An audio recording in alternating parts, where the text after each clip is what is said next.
ఒక పొలంలో ఒక రైతు ఉండేవాడు. అతను పనులతో చాలా బిజీగా ఉండేవాడు. అయినా అతనికి చాలా ఒక ప్రత్యేకమైన అలవాటు ఉంది.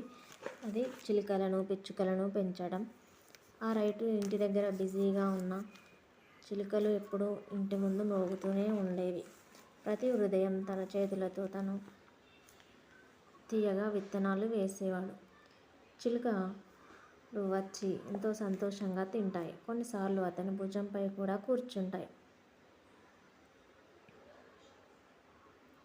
ఊర్లోని పిల్లలు ఆ పక్షులను చూసి మురిసిపోతారు. చూడండి ఎంత చాలా చక్కగా ఉన్నాయో పక్షులు అని నవ్వుతూ ఉంటారు. ఆనందంలో మునిగిపోతారు. చాలా ముచ్చటిస్తారు.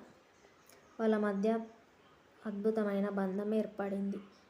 ఆ రైతు అందరికీ చెప్పేది ఒకే మాట: ప్రకృతిని మన ముందున్న సంపద, దాన్ని ప్రేమించాలి, కాపాడాలి అని.